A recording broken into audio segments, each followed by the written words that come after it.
대마운트를 당할 거예요. 웬만해서는 후삼국 통일과정부터 시작을 해서 할 거고, 이제 잘 따라왔고 공부하는데 도움이 됐으면 좋겠어요. 먼저 이때 이제 뭐부터 봐야 되냐면은 후삼국 시대를 먼저 가야 돼요. 그리고 지금 아침이다 보니까 조금 목소리가 깨져. 그거는 조금 양해를 해줘. 자, 이 후삼국 시대인데요. 이 후삼국 시대가 등장하게 된 배경 중 하나는 당시에 통일신라가 있었어. 네, 통일신라 내부에서 진고래들이 지들끼리 왕이 해먹고 싶다 하다 보니 많이 다퉜었고, 그리고 당시에 새로운 사상이 유행을 하게 되는데 그게 바로 선종과 그리고 풍수지리설이 새롭게 유행을 하게 됐었어.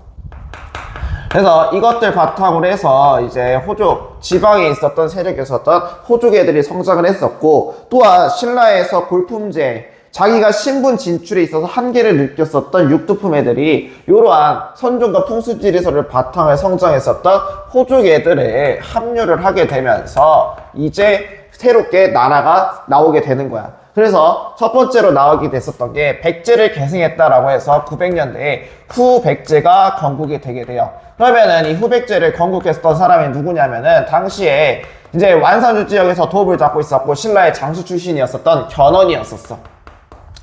그래서 견훤이 자기가 이제 후백제, 자기가 억울한 의자왕의 노환을 풀어주겠다, 애환을 풀어주겠다 해서 후백제를 건국을 하게 됩니다. 그래서 수도를요, 지금의 전주지방이었었던 완산주에다가 도읍을 잡게 됩니다. 그리고 나서 이렇게 후백제를 건국했었던 견훤은 자기가 백제를 계승했다라고 해서 그거에 대한 정당성을 부여를 받고 싶었어. 그 정당성을 중국으로부터 부여받고 싶어가지고 당시에 중국에는 여러 나라가 분열이 되고 있었는데 그 중에서도 후당과 그리고 오월이라는 나라가 있었어. 요 후당과 오월한테 사신을 파견했었던 게 요 견훤의 업적이다라고 보면 될 것 같아, 정치적으로. 그 다음에 이제 901년에도 새로운 나라가 등장을 하게 되니 그게 이제 고구려를 계승했다라고 해서 후고구려라는 나라였었어. 그래서 이 후고구려를 건국한 사람은 당시에 이제 궁예라는 사람이야. 이 궁예도 신라의 왕족 출신이었는데 이 궁예가 어머니 아버지가 신라에서 왕권 다툼을 하다 돌아가시게 돼요. 그 과정 속에서 애꾸눈이 됐었지. 그리고 나서 당시에 양주 지역에 가게 돼. 양주에 양길이라는 사람 밑에 있다가 거기서 독립을 하게 돼. 그리고 나서 자기가 세력을 키우게 되는데, 그리고 이런 세력을 바탕으로 해서 당시에 이제 후고구려를 건국을 하게 된 거야. 그래서 수도를 어디로 잡게 되냐면 송악이야. 송악이 지금의 개경 지역인데 이 궁예 자체가 송악 지역의 호족의 도움을 받아서 후고구려를 세우게 돼. 그럼 이때 당시 그 호족이 누구냐면은 왕시성을 갖고 있었던 왕시호족이었던 거야. 이 왕시호족의 대표적인 사람이 왕건이었었던 거지. 그래서 이 왕시호족의 왕건은요, 너무 뛰어났어. 인품적으로 뛰어나고 군사적 전술가로서 뛰어났겠었기 때문에 궁예 밑에서 차근차근 성장을 했었고 후백제와의 전투에서 나주 지역까지도 차지를 하게 됩니다. 나주 지역이 이제 후백제의 바로 밑에 지방이었기 때문에 그 밑에 지방에서 나주를 차지했다는 거는 후백제를 좀 더 쉽게 견제할 수 있었던 거야. 그러면서 자연스럽게 왕건의 신하들에 대한 인망과 백성들에 대한 인기가 올라가게 되고 최고 권력 자리에 있었던 시중 자리에 올라가게 돼. 이런 상황이었었어. 이런 상황 속에서 어쨌든 궁예도 후고를 세웠으니 새롭게 정치적으로 이걸 총괄할 기구가 필요한 거야. 그래서 정치적 총괄할 기구를 하나 설립을 하게 되니 그게 바로 광평성이었었던 거지. 자, 그럼 이렇게 광평성까지 설립했었던 궁예는 자기가 어떻게 보면은 이 왕시호족의 도움을 받아서 송악의 수도를 잡게 됐었잖아. 그러니까 이제 눈치가 너무 보이고 자기가 하고 싶은 일이 있어도 그걸 제대로 못하게 되는 거야. 그래서 이때 당시에 새롭게 904년에 마진이라는 나라 이름을 바꾸게 되고 수도 또한 옮기게 돼. 그래서 그 수도가 어디였냐면 철원으로 천도를 하게 됐었던 거야. 그러니까 나라 이름을 마진으로 바꾸는 동시에 수도를 철원까지도 천도를 하게 됐었다라고 보면 되는 거고, 그러니까 자기 이런 반대파를 숙청을 할까, 어떻게 하면 숙청을 할 수 있을까 그 생각을 하고 있었던 궁예는 이 미륵신앙을 통해서 반대파 세력을 숙청을 하려고 합니다. 그래서 이때 당시에 자기가 미륵불 그 자체이기 때문에 사람 속을 볼 수가 있대요. 요거를 관심법이라고 부릅니다. 미륵신앙을 통해서 관심법을 통해서 사람들을 자기가 속마음을 알 수가 있대요. 이 관심법으로 자기 반대파 세력을 숙청하다 보니까 이제 신하들 사이에서는 궁예가 미쳤구나 그 소리가 이제 들리기 시작을 합니다. 그러고 나서 궁예가요 또다시 나라 이름을 바꿔요. 그 나라 이름을 뭐라고 바꾸냐면은 이제 태봉이라고 바꿔요. 그래서 이렇게 태봉까지 바꿨어. 근데 이러한 궁예가 관심법을 통해서 폭정이 너무 심하다 보니까 이제 신하들은 이거 안 되겠다. 궁예가 폭정이 너무나게 심하게 되니 새롭게 왕을 추대를 해야겠다 해서 누굴 왕으로 추대를 하기 시작을 하냐면은 왕건을 왕으로 추대를 하기 시작을 합니다. 그래서 왕건이 왕으로 추대됐었고 이때 왕건을 추대했었던 대표적인 사람이 신순경과 복지겸이라는 사람이야. 그래서 왕건이 왕으로 추대가 되게 되면서 궁예를 쫓아내게 되고 고려를 새롭게 건국을 하게 됐었다라고 보면 될 것 같아. 자, 그 다음에 이제 왕건은 고려를 건국했어. 이제 후백제를 후삼국 통일에 있어서 가장 골칫거리야. 이제 후백제랑 본격적으로 싸우기 시작을 하고요. 이제 통일 과정으로 들어갈게요. 일단 이 통일 과정의 시작은요. 일단 후백제의 견훤이요. 당시에 신라의 금성을 공격합니다. 신라 수도였었던 금성을 공격하게 되고 당시 신라 왕이었었던 경혜왕을 죽여요. 그래서 경혜왕을 죽이고 나서 경순왕을 왕으로 앉히게 됩니다. 이 경순왕 이름 정도는 알아줘야 되는데 이 경순왕의 이름이 뭐냐면 김부라는 사람이야. 그래서 경순왕 이름 정도는 우리가 알아두면 시험 문제 풀 때 되게 편해요. 자, 그 다음에 이러한 견훤이 신라를 공격했다는 소식을 듣고 있었던 왕건은 얼른 급히 신라에 도움, 원병을 보내주게 됩니다. 그리고 이 소식을 듣고 있었던 견훤이요. 고려의 군대와 싸우게 되니 이 전투가 공산전투였었어. 그래서 이 공산 전투에서는요, 당시에 고려가 크게 대패를 합니다. 왕건이 직접 군대를 이끌고 갔는데 이 후백제 군대의 공격에 있어서 못 견디고 포위를 당하게 된 거야. 근데 이 포위망을 간신히 뚫게 되는데 당시에 왕건을 왕으로 추대해줬었던 신순겸이라는 장수가 있어요. 이 신순겸이 왕건과 옷을 바꿔 입고 왕건이 모든 관심을 끌게 됐었던 거야. 그래서 이 신순겸의 희생으로 왕건은 간신히 살아 돌아왔었다라고 보면 될 것 같고, 이러고 나서 이 공산전투 이후에 이제 왕건이 칼을 갈고 싸웠었던 전투가 있어. 이게 이제 고창 전투야. 이 고창 전투에서는 고려가 승리를 거두게 되게 됐었던 거지. 근데 이 고창 전투 이후에 후백제는 분열이 일어나게 되는데 당시에 이제 견훤이 첫째 아들이었었던 신가운 왕의 자질이 안 보여. 그러니 넷째 아들한테 왕위를 주겠다라고 하니 이에 있어서 화났었던 첫째 아들이 견훤을 가둬버립니다. 절에. 그리고 나서 견훤이 간신히 탈출을 하고 어디로 가게 되냐면은 고려로 귀순하게 돼. 네, 이렇게 귀순했었던 견훤을요, 왕건은 극진하게 대접을 한 거지. 그래서 이제 견훤이 느꼈었던 거야. 아, 왕건은 그냥 마음 포용배 자체가 다르구나. 이 소식을 듣고 있었던 신라의 경순왕이 있죠. 신라의 경순왕도 우리 나라의 천년 왕국의 존망은 다 했으니 이제 항복해야겠다 해서 신라도 이때 항복을 하게 됩니다. 그래서 신라의 항복까지 받았었던 태조 왕건께서는요, 이제 최후의 전투 1, 2천 전투에서 신건 부대랑 싸우게 됐었고, 이때 견훤이 자기를 앞장서 갖고 하면은 후백제 군들이 동요를 해서 제대로 못 싸울 거래. 그랬고 이제 앞에 선봉장에 견훤의 성과를 복고 있었던 후백제 군사들은요, 제대로 싸우지도 못하고, 그러면서 1, 2층 전투에서 승리를 하게 되면서 고려가 통일을 하게 됩니다. 최종적으로 통일을 했었다. 그리고 이거를 좀 알아두면 좋겠는 게, 이 고려 통일과 관련돼서 이걸 축하한다고 세웠었던 절 하나가 있어. 그게 이제 논산에 있었던 개태사라고 있거든. 요거 정도는 알아두면 좋을 것 같아요. 논산 개태사. 자, 그 다음에 이제 고려 초기 고려로 들어갈게요. 초기 고려. 이거는 얘들아 한번 찝어주는 거야. 그렇기 때문에 호흡이 좀 빠를 수밖에 없거든. 근데 이게 유튜브잖아. 그러니까 이제 배속 기능도 있어. 빨리 보고 싶은 애들은 빨리 보고, 그리고 좀 말이 빠르다 싶은 애들은 느리게 보면 돼. 알겠지? 자, 초기 고려로 들어가서 초기 고려에서는 일단 태조입니다. 왕건은 일단은 이 고려를 건국하고 나서 다시 자기의 기반 세력이었던 송화 개경으로 돌아오게 돼. 그래야 자기의 세력 기반이 세질 거란 말이야. 그럼에도 이러한 왕건이 가장 두려워했던 건 백성들의 민심입니다. 그래서 태조 왕건은요, 민심을 잡고자 초기에 민심 정책을 실시를 하게 되는데, 그게 바로 세금을 줄여주는 정책이야. 요거를 취민유도 정책이라고 부르는 거지. 그래서 당시 세금을 10분의 1로 감면을 해주게 돼요. 그리고 플러스적으로 신하들한테도 역할에 따라서 내가 토지를 나눠줄게 라고 이야기를 합니다. 그게 바로 역분전이야. 그래서 역분전을 지급을 했었던 게 이때 당시에 업적이다라고 보면 될 것 같아. 그리고 나서 이제 호족 애들도 자기 후삼국 통일을 도와줬었던 호족 애들한테도 이제 보상책을 줘야 되거든. 그래서 여러 가지 보상책을 주게 되는데, 일단 대표적인 보상책으로는요, 호족 애들의 가문들과 결혼을 하게 됩니다. 가문의 여식들과 결혼을 하게 되니 이게 이제 결혼 정책이야. 그래서 당시에 왕건은요 29명의 여성 그리고 16가문과 이제 결혼을 했었다라고 이야기를 합니다. 그리고 플러스적으로 사성 정책을 내리게 돼. 이 왕씨의 왕씨성을 줘갖고 앞으로 너는 이제 하늘의 피, 나와 똑같은 피가 흐르고 있다라고 하면서 사성 정책을 실시했었던 게 이때 당시 호족애들은 보상책이다라고 보면 될 것 같고, 그 다음에 호족 견제, 지방 견제책이 있어요. 요 지방 견제책에는요 당시 이제 기인제도라고 있어.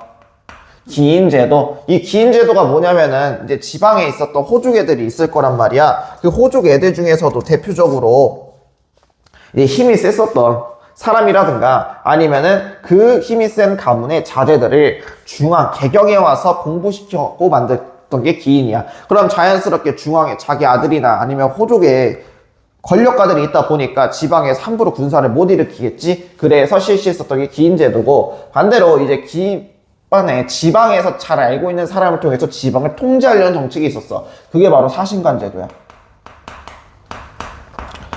대표적으로 이 사신관제는 지방에서 오래 살았던 사람 보고 지방의 행정에 대해서 잘 아니 지방을 통치하도록 만들었었던 게 이 사신관제도인데, 대표적인 사신관제도로 임명됐었던 게 이 경순왕 김부였었던 거야. 그래서 경순왕을 사신관 김부를 사신관제로 임명한다라는 내용이 있어. 그러면은 그거 보고 나서 아, 고려 태조 때 일이구나, 아니면 신라가 항복했었구나, 그거 생각을 하면 될 것 같아요. 그 다음에 태조대왕께서는요 북진을 되게 중요시했어요. 북쪽을. 왜냐면은 우리는 고구려를 계승한 나라였기 때문에 나라를 고려라고 지었으니, 그러니 북쪽을 중시 여겨야 된다. 자연스럽게 고구려의 옛 수도를 평양성이 있지. 근데 이 평양성을 당시 서경이라고 불렀었어. 그래서 서경을 중시하시게 되고요. 그리고 이때 당시에 발해 유민을 포용을 하게 됩니다. 멸망한 발해 유민을 포용을 하게 됐었던 거지. 그래서 이때 당시 발해 유민을 이끌고 왔었던 사람이 있는데, 그 사람이 대광현이라는 사람이었었어. 그래서 이 대광현을 받아주게 되고 왕계라는 이름을 주게 됩니다. 그러면 자연스럽게 이 발해를 멸망시켰었던 거란이 있었지. 이 거란을 적대시 여깁니다.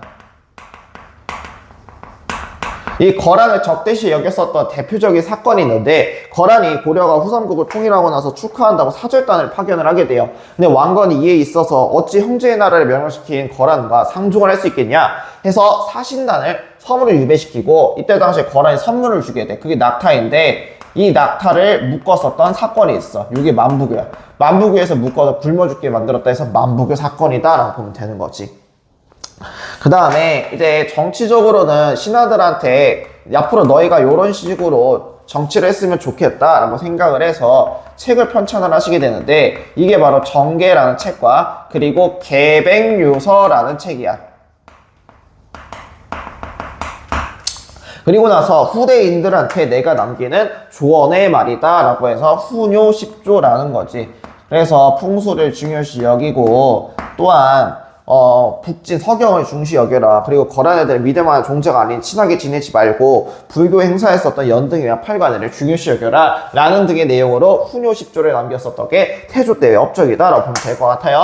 그 다음에 해종 정종 뛰어넘고 4대 왕이었었던 광종이 즉위를 하시게 돼요. 그러면은 이 광종 시기 때는 광종의 별명이 피해 군주라고 불렸었어. 그러니까 이제 호족 애들이 너무 미쳐 날뛰다 보니까 이거를 다 숙청할 필요가 있네. 그래서 어떻게 하면 숙청을 할 수 있을까? 일단 얘네들의 군사력 먼저 없애버려야겠다 해서 광종 시기 때는요 노비안건법을 실시를 하게 돼요. 억울하게 노비가 된 자들을 풀어준다. 이게 노비안건법입니다. 당시에 노비는요 귀족애들한테 농사를 대신 지어주는 사람이기도 해. 하지만 그 노비들한테 칼을 쥐어주게 되는 순간 자신을 견제하는 군사력이 돼요. 그러니까 왕 입장에서는 귀족의 세력을 줄이는 가장 효과적인 방법 중 하나는 귀족의 노비수를 줄이는 거야. 그래서 실시했었던 게 노비안건법인 거지. 그래서 억울하게 노비가 된 사람들을 풀어준다. 이게 노비안건법인 거고. 그리고 당시에 후주 출신의 쌍기가 있어요. 이 쌍기가 와서 광종한테 건의를 합니다. 전하, 지금 왕권을 강화하는 방법 중 하나는요, 전하가 믿을 만한 신하를 양성하는 겁니다. 그럼 그 양성하는 게요, 시험을 통해서 양성하면 되지 않겠습니까? 해서 쌍기의 건의를 실시했었던 게 과거제야. 그래서 과거제를 이때부터 실시를 하게 되고요. 그리고 플러스적으로 신하들과 왕과 등급을 나눠야 된대요. 그게 바로 공복이야. 그래서 공복을 제정을 하게 됐었다. 공복 제정. 그래서 신하들의 색을 4가지로 나누게 된다. 그래서 자색, 단색, 비색, 녹색 해서 4가지의 색으로 나눴었던 게 특징이다 라고 보면 될 것 같아. 그러니까 이러한 호족 세력을 숙청했었던 광종은요, 자기가 너무 뛰어나요. 그러다 보니까 황제의 칭호를 이제부터 사용하겠대요. 연호를 사용하게 됩니다, 이게. 그래서 당시에 광덕과 중풍을 사용하게 되는데, 이게 선생님들이 말장난 칠 때 뭐라고 하시냐면요, 광덕 중풍을요, 대외적으로 표방했었다라고 해요. 그러니까 바깥에도 앞으로 고려는요, 황제의 국가입니다 라고 표방을 했대. 근데 아니야. 대내적으로만, 안으로만 표현을 했었던 게 요 연호다라고 생각을 하면 될 것 같아. 자, 그 다음에 성종으로 갈게요. 성종. 당시에 성종은요, 최승로라는 사람이 있었어. 최승로라고 해서 태조대왕 시기 때부터 유능하다고 소문난 사람인데, 이 최승로가요, 이제 왕건한테, 성종한테요, 시무 28조라고 해서 개혁안을 발표를 하게 됩니다. 그래서 이 시무 28조 내용을 바탕으로 해서 성종이 개혁을 하게 되는데, 일단 첫 번째로 최승로는요, 불교보다는 유학진흥 정책을 원해요. 그래서 이에 있어서 유학진흥 정책을 성종 때 실시를 하게 됩니다. 유학진흥 정책으로 학교를 설립을 하게 되니, 이때 당시 학교가 국자감이야. 인재를 양성하겠다 해서 국자감을 설치를 하고, 그리고 나서 이제 지방에는 향교를 설치를 했었던 거야. 그래서 요거를 봐주면 될 것 같고요. 그래서 불교에 대해서는 불교 진흥책, 업불칙을 합니다. 업불 정책을 펼치게 되면서, 이때 당시에 불교에 팔관회와 연등회가 있었는데, 연등회는 축소시키고 팔관회를 폐지시켰었던 게 최승로의 시무 28조 내용의 그 다음 내용입니다. 아이고 힘들어. 아침이라 그런가 조금은 힘드네요. 그리고 나서 성종 시기 때는요, 중앙행정체제를 정비를 하게 되는데, 그게 이제 당나라의 삼성육부 체제를 모방했다 해서 이성육부 체제였었어. 그리고 나서 이 이성육부 체제 이후에는 지방에다가 지방관을 파견하게 되니, 지방에다가 12개의 목을 설치를 하고, 지방관이었었던 관철사를 파견을 하게 됩니다. 그래서 관철사를 파견을 했었던 게 요 성종 시기 때 업적이다 라고 보면 될 것 같아요. 그래서 성종 시기 때는요, 이런 식으로 해서 유학진흥정책, 이성육부 체제를 통해서 지방에 12목 설치하고, 그리고 관철사를 파견을 했었다. 요게 이제 특징 중 하나다. 그래서 요걸로 이제 시험 문제 많이 나오니까 알아뒀으면 좋겠어요. 네, 그 다음에 이제 중앙행정체제로 넘어갈게요. 그거 안 했다. 자, 이런 지방에 12목을 설치를 하게 되는데, 이 외에도 당시에 호족 애들이 있었잖아. 지방에 있었던 호족 애들을요, 중앙에 있었던 신하로 편제를 하게 됩니다. 편입을 하게 됐었던 거지. 그래서 당시에 호족 애들을 향리라는 지책으로 편입을 했었던 게 이때 당시 특징이다라고 보면 될 것 같고, 그 다음에 중앙행정체제로 들어갈게요.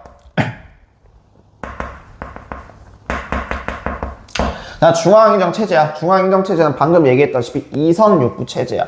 그러면은 여기서 이 성을 봐야 되는데, 이 성은요, 2가지가 있어요. 첫 번째로 중서문화성이 있고요. 그리고 그 밑에 이제 상서성이라는 게 있어요. 중서문화성은 국정 자체를 총괄을 했었던 게 중서문화성이고, 그래서 이 중서문화성의 대빵을 뭐라고 하냐면 문화시중이라고 합니다. 중서문화성의 대빵을 문화시중이라고 한다. 그 다음에 상서성은요, 중서문화성의 국정 총괄하지. 그래서 중서문화성에서 명령을 내려요. 그거에 대해서 이제 전문적으로 행정일을 처리했었던 게 요 상서성이다.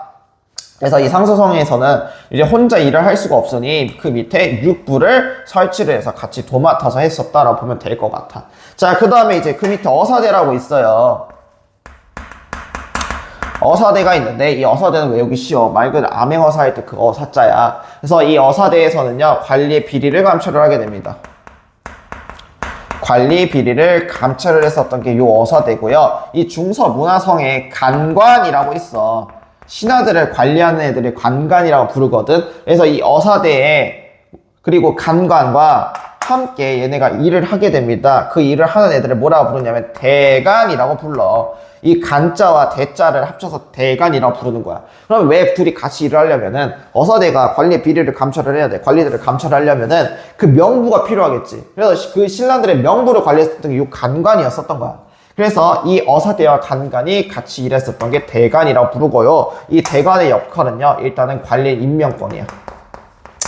이 사람이 승진을 하는 데 있어 적합한지 아니면은 이 사람이 관직에 나아감에 있어서 새롭게 관리로 등용하는 게 적당한지에 대해서 본 게 요 대간이다. 그리고 왕이 잘못했을 때 꾸짖는 역할이었었던 간쟁과 봉박을 했었던 게 요 대간의 역할이었었다라고 보면 될 것 같아. 그리고 그 밑에 중추원이라고 있어요. 중추원이 있는데 이 중추원에는요 왕명출납이야. 왕명에 대해서 이렇게 라고 하면 네 알겠습니다 라고 해서 왕명을 받들고요. 또한 국가 기밀을 관장을 했었던 게 이 중추원의 역할이었었다라고 보면 될 것 같아. 이 중추원도 국가 기밀을 담당했었기 때문에 되게 높은 관직이 있었어. 그래서 중서문화성의 제신이라고 해서 이품 이상의 관리가 있었는데 이 제신과 중추원의 추밀이 같이 회의하는 기구를 제추라고 불러요. 이렇게 알아두면 될 것 같아요. 알겠죠? 그 다음에 3사라고 있어. 이 3사가 뭐냐면은 회계 업무를 담당했었던 거야. 숫자 3, 4라고 생각을 하고 외우면 편해요. 그래서 회계 업무를 담당을 했었던 게 3, 4다 라고 보면 될 것 같고, 이 외에도 이 이성육부 체제 외에 고려만의 독자적인 체제가 나오는데, 이 독자적 체제가 두 가지 기구가 있어요. 그게 첫 번째로 도병마사라고 있어. 이 도병마사는 후에 원간섭기 도평의사사로 바뀌게 되는데, 당시에 군사 업무를 담당했어 도병마사는. 그리고 후에 이제 고려 말기에 도평의사사로 바뀌게 되는데, 이 도평의사사로 바뀌었을 당시에는 이제 군사와 더불어서 플러스적으로 행정일도 담당을 했었던 게 이 도평의사사의 역할이었었다라고 보면 될 것 같아. 그 다음에 식목도감이라고 있어요. 이 식목도감에서는요 법식과 법률과 격식을 담당을 했었던 게 이 식목도감의 역할이었었다라고 봐주면 될 것 같아요. 그 다음에 이제 지방행정 체제로 넘어갈게요.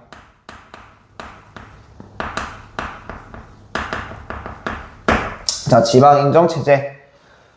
자, 지방행정 체제는요 일단은 오도양계 체제였었어. 오도양계. 그래서 5개의 도와 그리고 북방 지역에서 양계가 있는데, 이 양계 지역이 포함됐었던 게 이제 북계랑 동계야. 자, 그럼 다시 오도는 행정체제고 양계는 군사적 요충지대가 이 양계 북계랑 동계로 이루어지고 있었다. 그리고 나서 일단은 그 경기지역이라고 있어요. 이 경기지역이 뭐냐면은 개경이 수도잖아. 이 개경 주변에 있는 지역을 경기지역이라고 해. 이게 정확한 위치는 몰라요. 어느 범위까지는 기록이 남아있진 않아서. 그래서 그냥 수도 주변에 있는 곳이다. 그래서 경기지역이라고 보면 될 것 같고, 이거 외에도 삼경지방이 있어. 이 삼경이 어디냐면은 우리 서경 배웠지? 서경. 그리고 고려의 수도였었던 개경. 그리고 그 아래 지금의 우리나라 수도였었던 서울을 남경이라 불러. 그래서 개경, 서경, 남경을 합쳐서 삼경이라고 부른다라고 보면 될 것 같아. 그러면은 이 오도 양계 체제에서 성종 시기 때 지방에다가 12묵을 설치를 했었지. 그래서 이 설치한 12묵에다가 관리를 파견하게 되니 이게 관찰사야. 그런데 이 관찰사가 파견되는 지역이 있어. 그래서 이 관찰사가 파견이 되는 지역을 우리가 뭐라고 불러요? 주현이라고 불러요. 그러면은 이 관찰사가 파견되지 않은 곳이 있는데 그거를 속현이라고 불러. 그러면은 이 속현의 관찰사가 파견되지 않은데 그럼 정부는 이곳을 누가 다스려요? 라고 하면은 이곳을 관리했었던 애들이 향리 애들이었던 거야.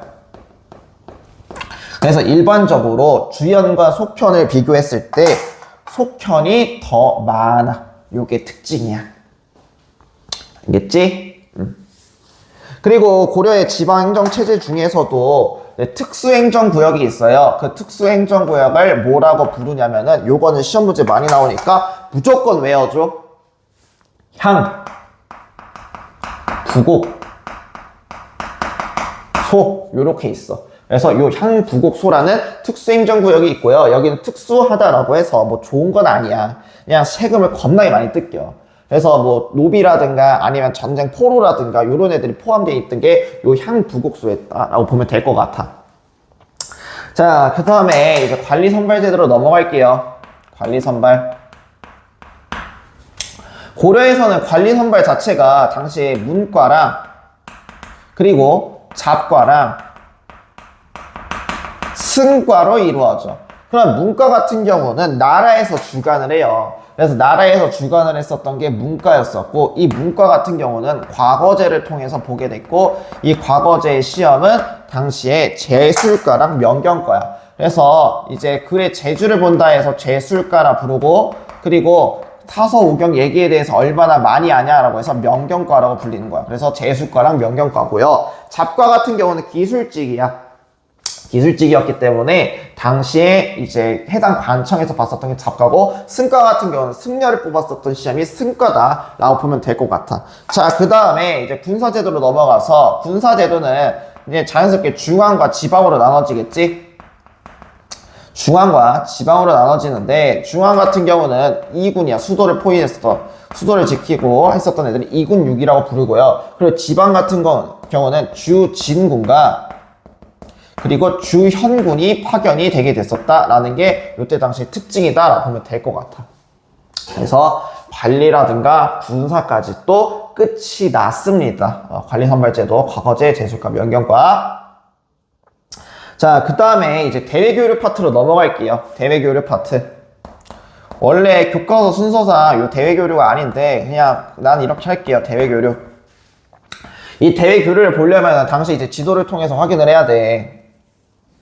자, 이렇게 우리나라 지도 있고 중국까지 그렸는데, 당시에 이제 여기에 있었던 게 고려가 있겠지?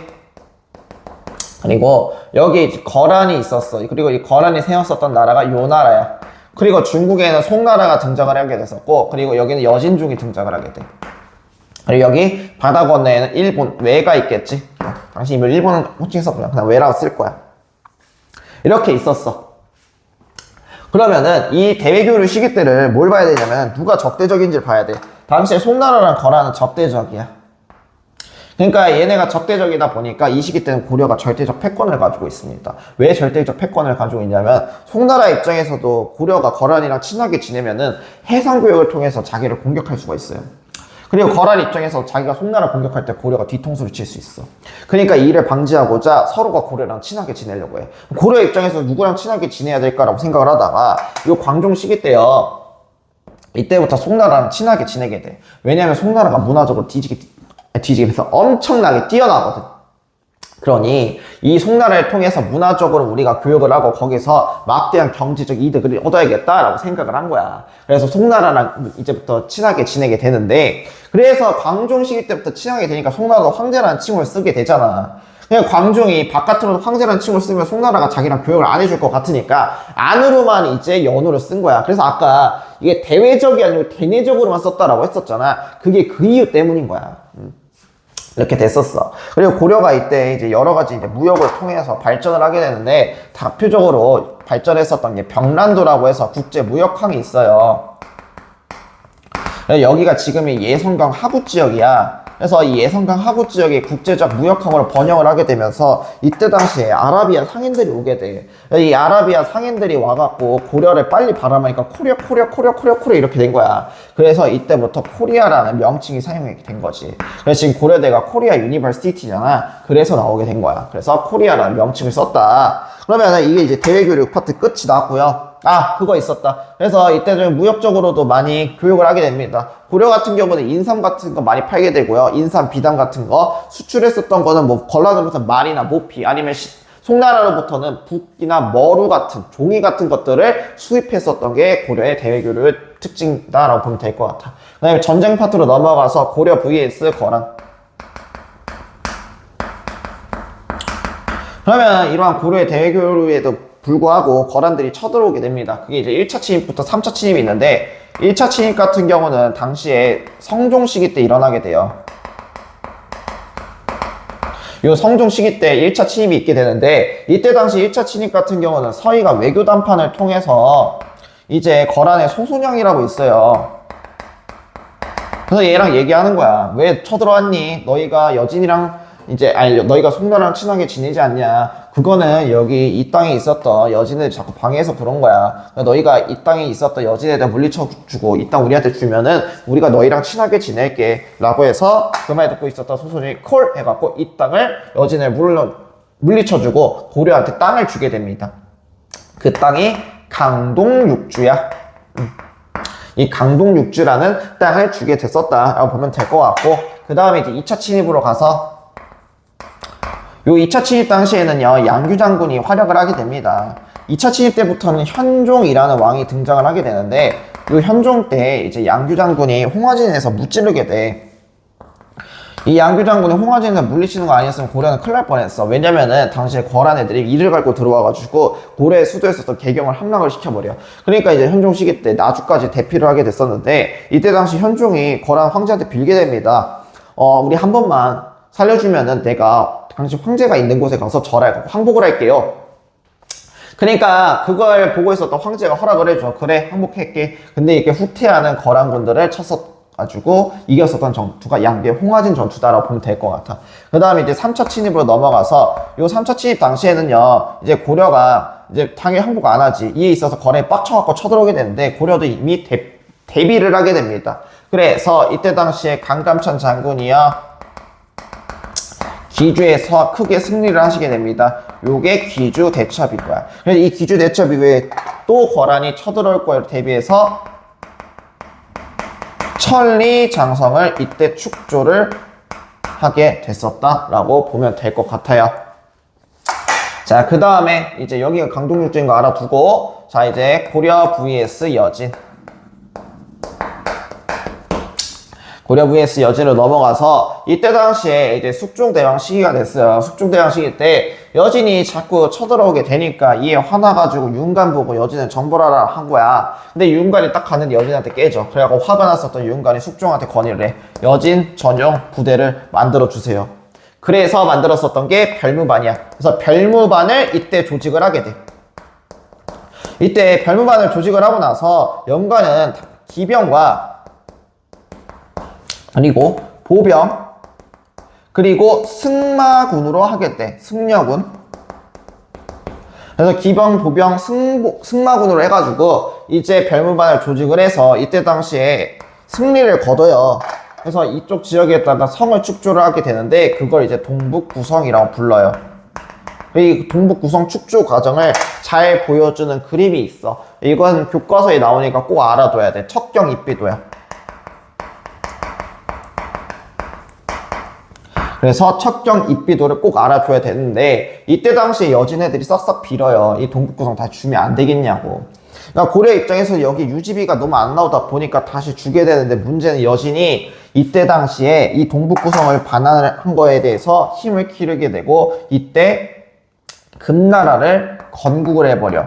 그리고 나서 금나라가 4대 관계를 요구를 하게 되는데 이 4대 관계를 수용을 하게 됩니다. 그럼 이 수용했던 놈이 누구냐면 당시 이자겸이란 놈이야. 그래서 이자겸이 이거를 수용을 하게 되면서 이제 우리나라는 금나라의 4대 관계가 됐었다라고 보면 될 것 같아. 즉 금나라 이때 힘이 너무 셌어. 왜냐면은 이때 새롭게 금나라를 건국하고 나서 거란 요 나라를 멸망시켜 버렸거든. 그래서 이렇게 알아두면 될 것 같아요. 자, 그 다음에 이제 문벌 사회로 넘어갈게요. 문벌.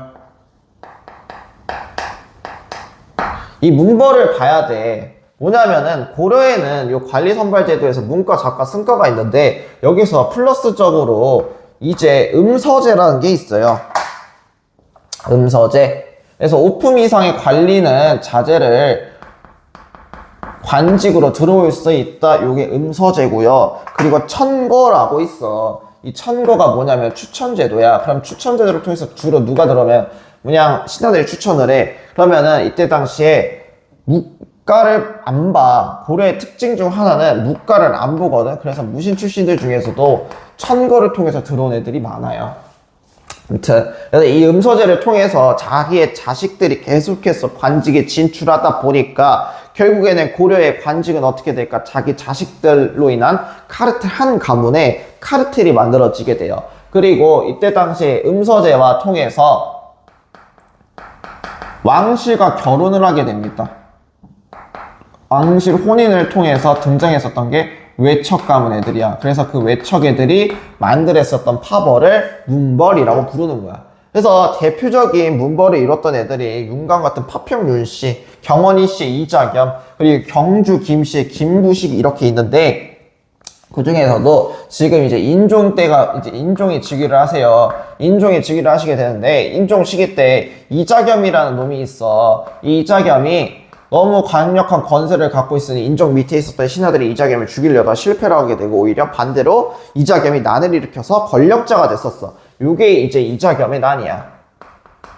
그래서 권력자가 됐었던 이자겸은 자기가 막 권력가이고 왕인 마냥 행사를 하다가 결국에는 그 밑에 있었던 신하 척준경의 배신으로 인해서 이자겸이 처단되게 돼. 그리고 나서 척준경도 유배를 보내지게 됐었던 거지. 그리고 나서 인종 입장에서는 이러한 신하들이 미쳐 날뛰다 보니 자식의 왕실에 대한 권한 자체가 떨어져 보여. 그래서 어떻게 하고 있을까? 어떻게 하면 왕권을 올릴 수 있을까라고 생각을 하다가 이때 당시 서경에서 권력 기반이 있었던 서경파 애들이 등장을 하게 됩니다. 이게 서경파인 거고 이 서경파의 등장으로 인해서 기존의 수도 개경에 있었던 파벌이었었던 개경파가 대립을 하게 되는 거야. 그러면은 서경파의 대표적 인물이 누구냐면은 묘청이라든가 승려인 묘청이라든가 정지상이 있고요. 그리고 개경파의 대표적 인물로는 김부식이 있습니다. 그래서 묘청과 정지상 그리고 김부식이 서로 대립을 하게 되는데 이들은 사상적으로 대립을 하게 됩니다. 먼저 묘청이나 정지상 같은 애들은 일단 목청은 승려 출신이기 때문에 불교와 그리고 풍수지리설을 얘기를 하게 됩니다. 그리고 김부식 같은 게 유학자야. 그래서 유교적 사관에 입각을 하고 있었던 애들이야. 그러면 이들이 대립을 할 때 이렇게 대립을 합니다. 묘청이 이제 인종을 찾아가서 이렇게 얘기해요. 폐하, 지금 우리나라가 이렇게 힘든 이유는요, 개경의 땅의 기운이 다 있기 때문입니다. 그러니 수도를 새롭게 옮기십시오. 그곳은 서경입니다. 요 서경이라는 곳이요, 딱 보면은 지금 대화세를 이룰 수 있고요. 그리고 지금 금나라도 스스로 머리를 조아릴 것이고 그걸 보고 있었던 주변 나라도 고려에 항복을 하면서 이제 조공을 바칠 것입니다 라고 이야기를 하는 거야. 그러니까 이를 보고 있어도 김부식이 말도 안 되는 소리를 하고 있냐. 지금 우리나라가 금나라의 상황을 제대로 몰라서 그렇다. 그러니 지금처럼 금나라에 대한 사대를 유지하는 게 맞고 수도천도 또한 맞지 않다라고 하는 거야. 그러니까 자연스럽게 서경파애들은 뭐야, 지금 금나라에 대해 사대하지 말자라는 거지. 그러니까 이 말을 듣고 있었던 인종이 너무 감명을 받았고 수도를 옮겨야겠대. 그래서 서경에다가 궁궐 하나를 지어야겠대. 그러니까 방금 묘청이 대화세를 이룰 수 있다라고 했었지. 그래서 요 궁궐 이름이 대화궁이었었어. 근데 이 대화궁이 번개가 일어나게 되면서 부서지게 되고, 그러면서 묘청이 이거 할 수 있습니다, 할 수 있습니다 라고 하지만 인종이 이 부서진 모습과 그리고 묘청의 장기에 있어서 실증이 나가지고 결국에는 이 천도를 반대를 하게 되고 없던 일로 만들어버려. 그러니 이에 화났었던 묘청이 일으켰었던 게 묘청의 서경천도 운동이었던 거야. 그래서 서경 지역에다가 나라를 설립하고 나서 인종을 모셔오자라고 하면서 했었던 게 묘청의 서경천도 운동인데, 이 묘청의 서경천도 운동을 진압을 했었던 게 누구냐면 김부식이야. 묘청이 이제 국호를 천계라고 하고 나라 이름을 천계라고 하고 국호를 대위라고 얘기를 했었어. 근데 이거를 이제 김부식이 진압을 하게 되면서 자연스럽게 문벌 애들의 세력은 더 올라가게 됐었고요. 그리고 일제강점기 시대의 역사학자였었던 신채호 선생님께서는요, 요 묘청의 서경천도 운동을 이제 1000년 내 대사건이다 라고 이야기하신다 라고 얘기했어요. 자, 그러고 나서 인종이 이제 죽어요. 죽고 나서 의종이 즉위를 하게 됩니다. 의종이 즉위를 하시게 되는데, 이때 당시에 의종은 이제 문벌의 세력이 너무 크게 돼. 안 그래도 고려 내부에서는 문신 애들은 차별을 받고 있었어. 왜냐면은 문신 애들은 정당하게 시험 봐서 들어왔는데 문신 애들은 시험도 안 보고 천고로 들어온다고, 이러는 말이 안 됩니다 하면서 문신과 무신에 대한 차별이 되게 셌었는데, 의종 시기 때 요 문신과 무신의 차별이 더욱더 심해지게 됐었던 거야. 그런데 이거에 대해서 대표적인 사건이 두 개가 있는데요. 첫 번째로 당시에 김부식의 아들이었던 김돈중이 있어요. 이 김돈중이 대장군이었었던 정중부의 수염이 아름답다라는 의종의 칭찬에 의해서 화가 났었던 김돈중이 정중부의 수염을 촛불 갖다 불태워버려요. 이게 이제 정중부의 수염 사건이고요. 그리고 당시에 한례라고 지금의 구급 공무원이 있어. 이 구급 문신애가 갓 이제 임용된 애야. 근데 잔뼈 굵었었던 3급 공무원인 이소홍이라고 있어요. 이 한례가 이소홍의 뺨을 후려치는 사건이 있었어요. 이소홍이 이제 의종이 수박을 해보라고 하는데 젊은 장수랑 붙게 돼. 그러니까 아무래도 대장군이다 보니까 나이가 좀 있겠지. 체력에서 밀리게 되면서 중간에 기권을 하게 되거든. 그걸 보고 있었던 문신이었던 한례가 이소홍의 뺨을 후려쳐버려. 그러니까 9급 공무원이 3급 공무원의 뺨을 후려쳤다고 보면 되는 거야. 그러니까 이런 사건이 있다 보니까 무신애들이 화가 나. 그러니까 이제 계획을 한 거지. 1차로 지금 왕과 신하가 놀러 갔는데 2차로 궁궐에 들어가면 우리가 정변을 일으키지 말고 2차로 어디 펜션 같은 데 잡아가지고 논다 그러면 거기서 정변을 일으킵시다 라고 한 거야. 근데 얘네들이 2차로 펜션을 잡아버렸는데 그 펜션 이름이 보현원이야. 그래서 보현원에서 이제 무신 정변을 발발시키게 됩니다. 그래서 무신 정변이 요때 하게 돼요. 그러면서 문신 애들은 대거 제거되게 되고 왕이었었던 의종도 폐위가 되게 되는 거야. 그러면서 이 보현원의 무신정변에서 무신정권 시대가 등장을 하게 되는데 초기에 권력을 잡은 게 이방이야. 그래서 이방이 권력을 잡고 나서 앞으로 최고 통치기구이자 회의기구는 중방으로 하겠다라고 얘기를 해. 무신들의 회의기구인 중방을 최고 회의기구, 통치기구로 만들겠다라고 이방을 얘기하고, 그리고 나서 이방이요, 당시에 정중부와 사이가 나빠지게 되면서 정중부에 의해서 제거되게 돼. 그리고 정중부 또한 경대승이라는 젊은 장수한테 제거가 되게 되는 거야. 근데 경대승은 자기가 이방 정중부처럼 다른 무신들한테도 살해를 당할 것 같은 거야. 그래서 이제 경대승은 자기의 호위 집단이었었던 도방을 만들게 돼요.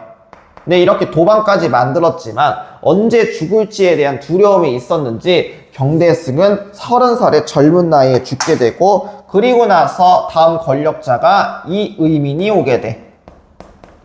근데 이의민의 특징이 뭐냐면은 얘는 정중부의 오른팔이자 천민 출신이야.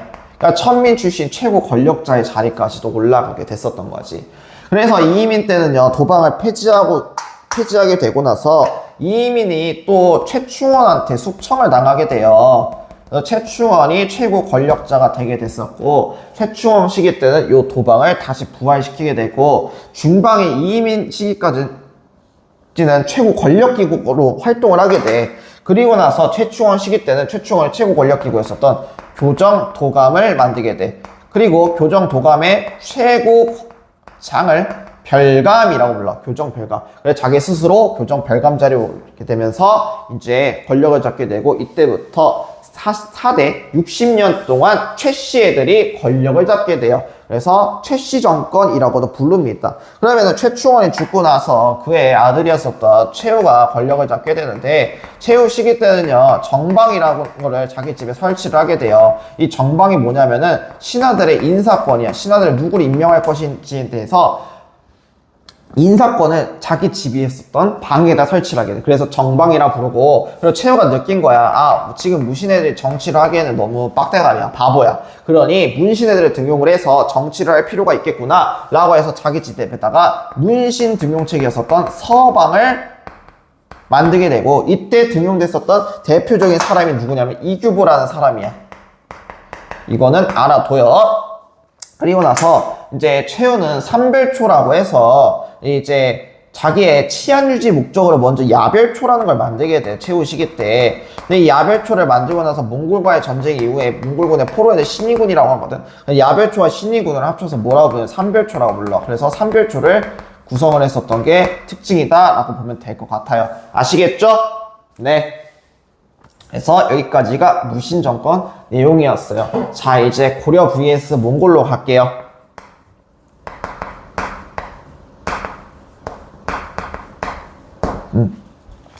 아마 내 거 교재 본 애들은 쌤 왜 통치기구 다시 안 해요? 이미 다 했잖아. 여기서 다 했기 때문에 따로 안 할 거야.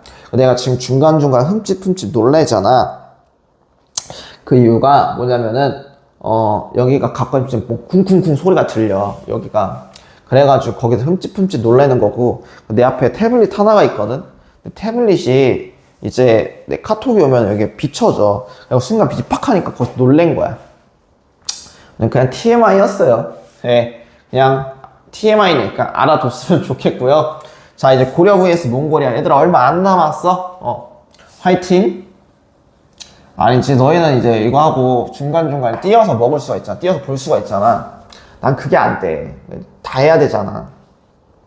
아, 그래도 너희가 이거 보고 공부하면은 좋을 것 같아요. 제발 공부 좀 해줘요. 부탁이에요.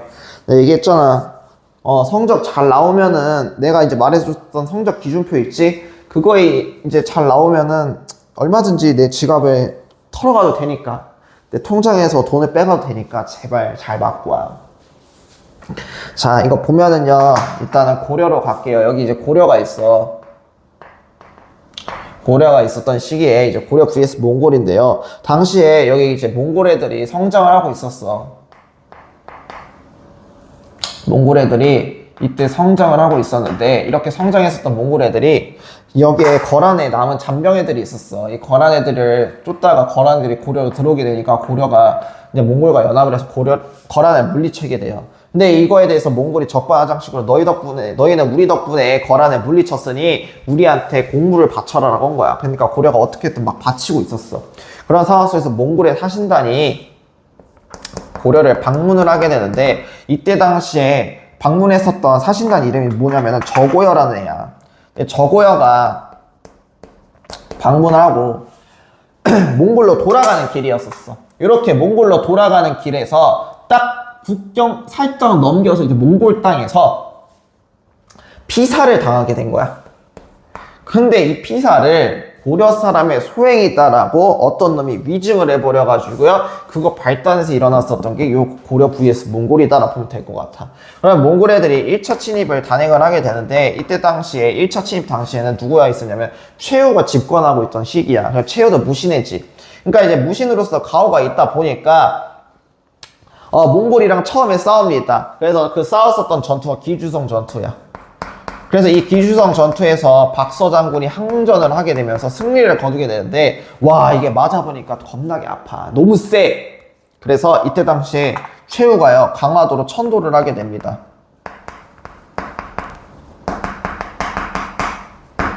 왜냐면은 몽골 애들은요, 초원에서 자고 자랐기 때문에 이제 수중전에 약해요. 그래서 이제 강화도로 천도해서 몽골 애들이 못 쳐들어오게 한 거야. 근데 이 밑에 있었던 수도를 강화도로 옮긴다는 내용인데, 그러면은 개경에 있었던 사람들 어떻게 니네 알아서 살으래요.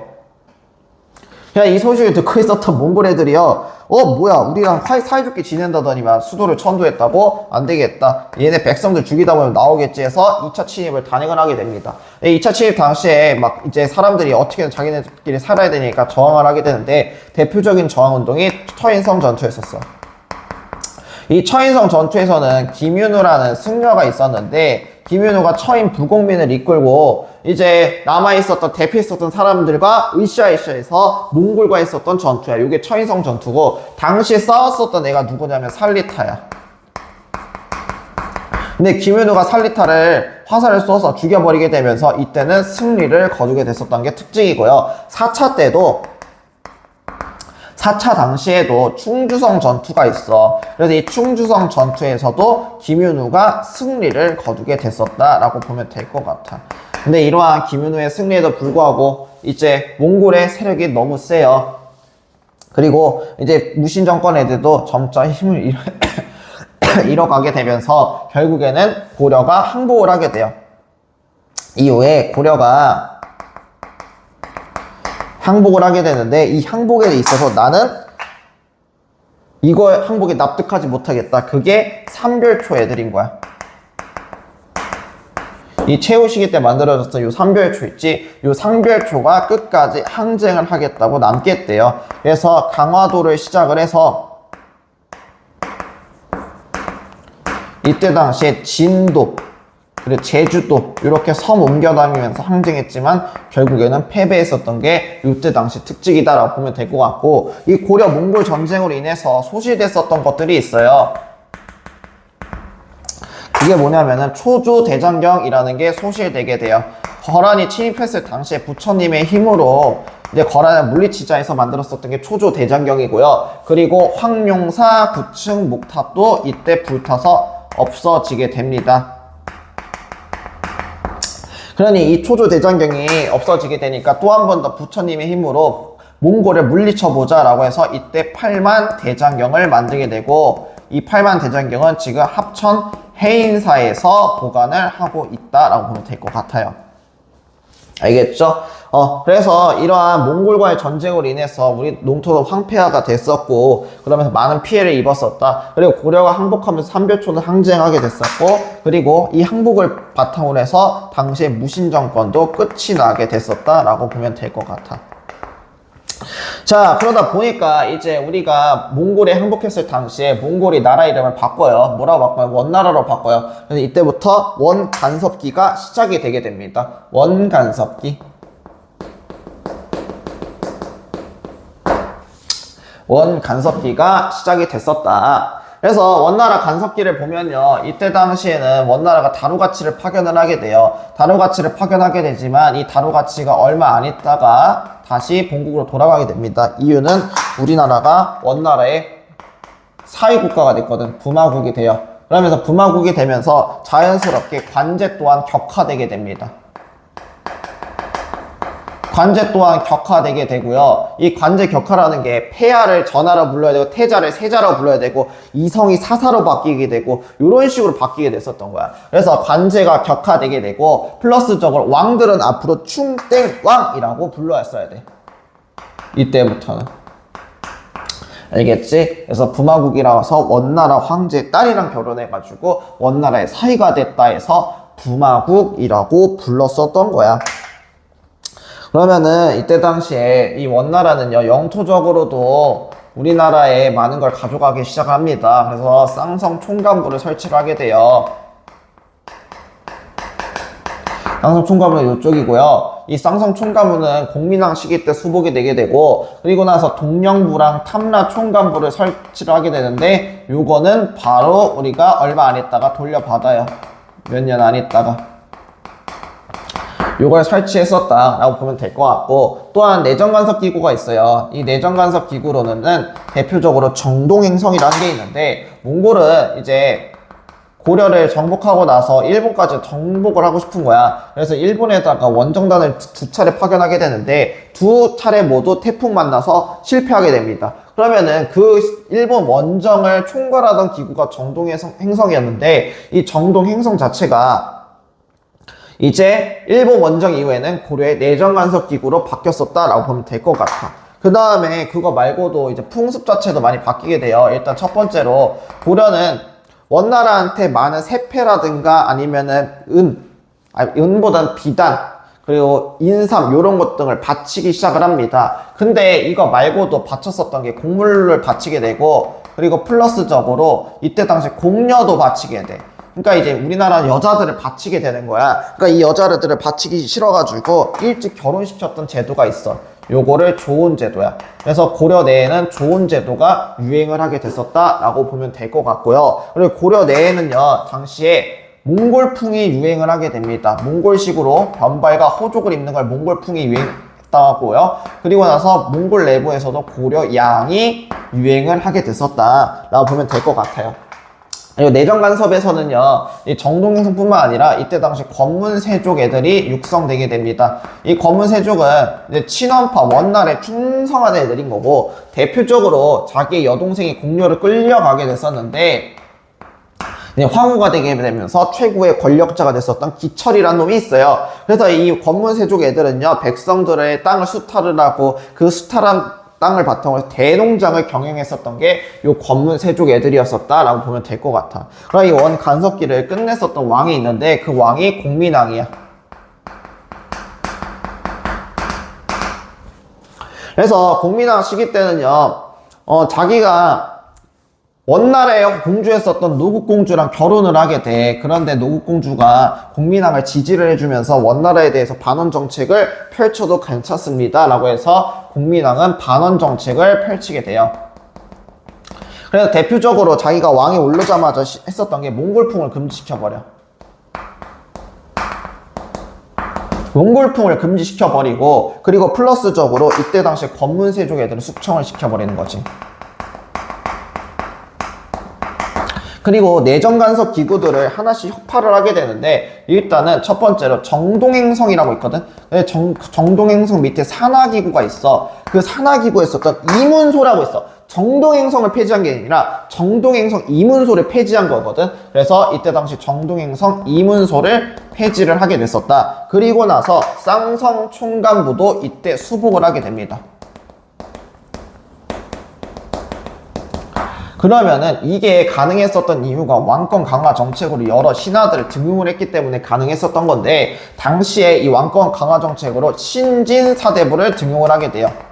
그럼 대표적인 신진사대부가 누구냐면 이색이라는 애가 있어요. 그래서 이 사대부가 누구냐면은 당시에 과거제를 통해서 관리직으로 진출했었던 사람을 사대부라고 불러. 근데 이 사대부 중에서도 새로운 학문을 공부해서 진출한 애들을 신진사대부라 부르고, 이때 당시 이색이 공부했었던 게 학문이 성리학이라는 거야.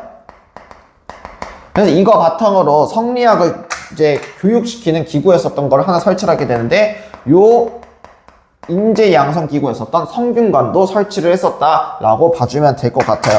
그리고 플러스적으로 이때 당시 신흥 무인 세력이 등장을 하게 됩니다. 그래서 대표적인 신흥 무인 세력은 최영이 있고요. 그리고 이성계가 있었습니다. 그래서 이런 것들을 바탕으로 해서 공민왕 시기 때는요, 신돈을 등용을 하게 됩니다.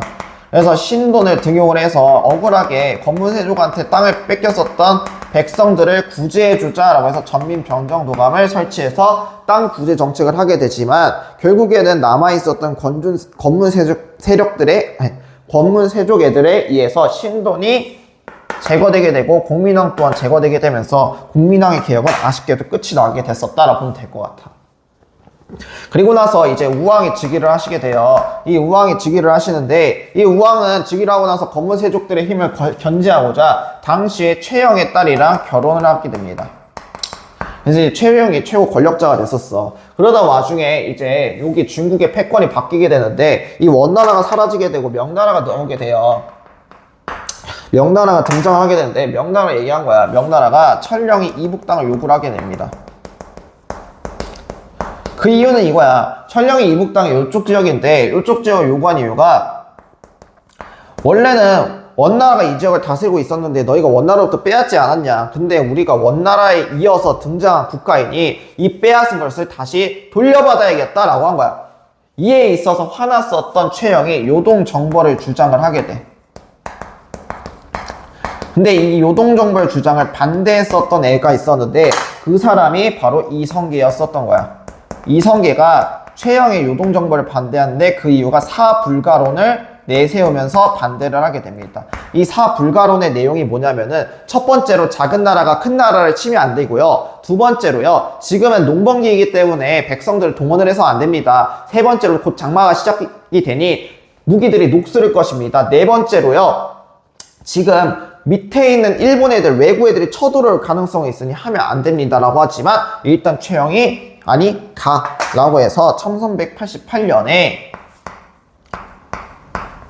이제 이성계가 위화도로 향하게 돼요.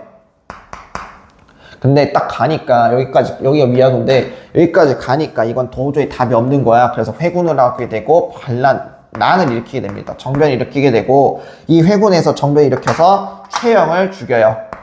그리고 이성계 자신이 최고 권력자가 되게 되고, 그리고 조준의 건의로 인해서 과전법을 실시를 합니다. 전형직 관리들한테 토지의 수조권을 주겠대요. 근데 이 토지의 수조권이 어느 지역에 한정되냐면은 경기 지역에 있는 토지를 분배하겠다라는 이야기입니다.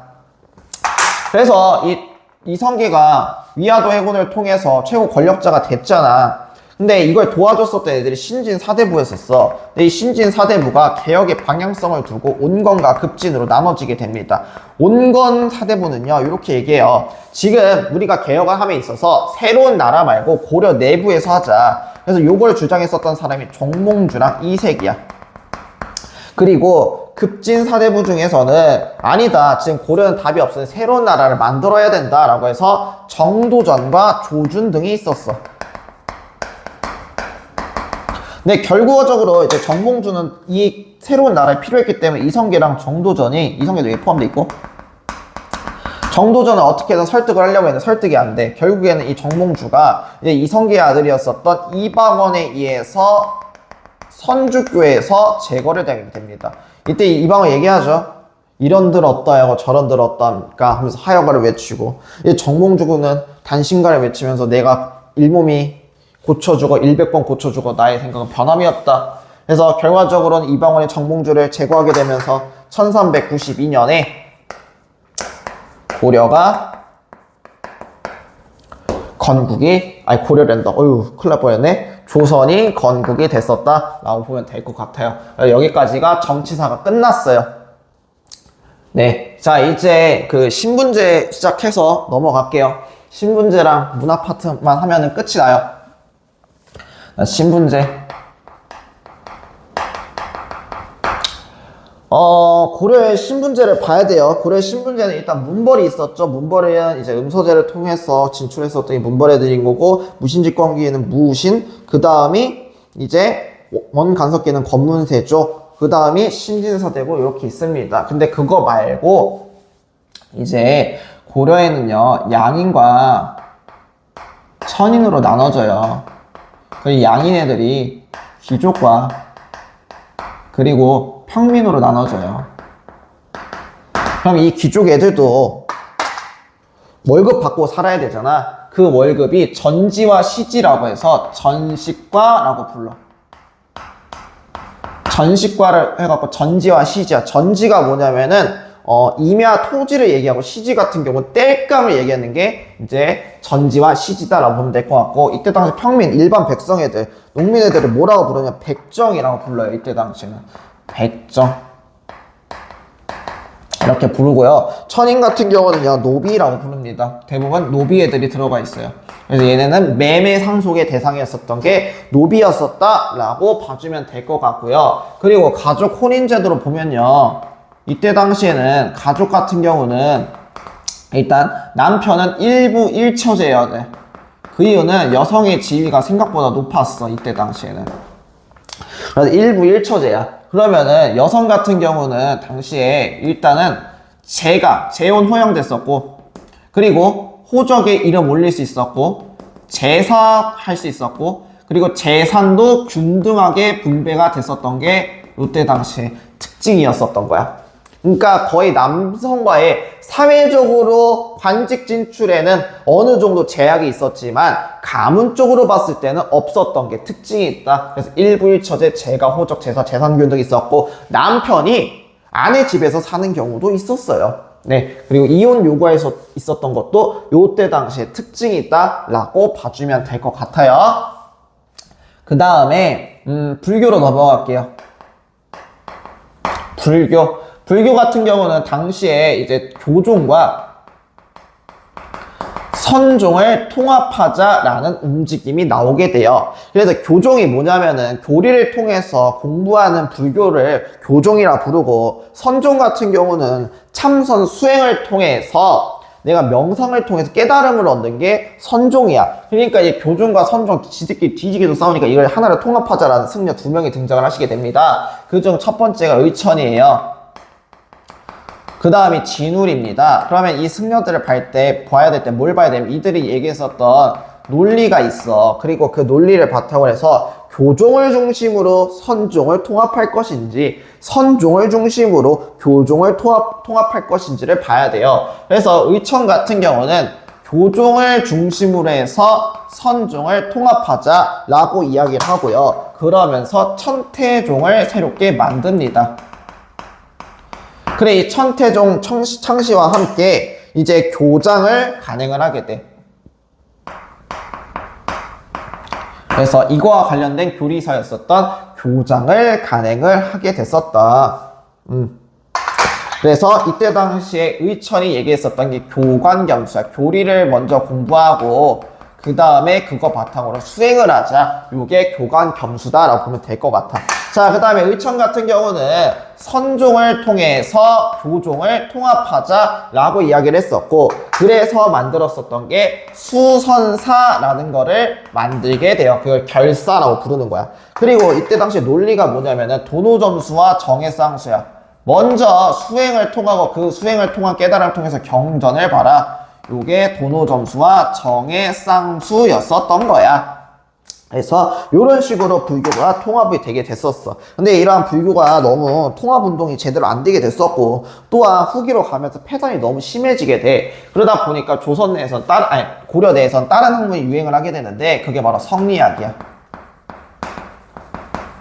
그러면 이 성리학은 당시에 원나라 원간섭기 때 도입이 되게 돼요.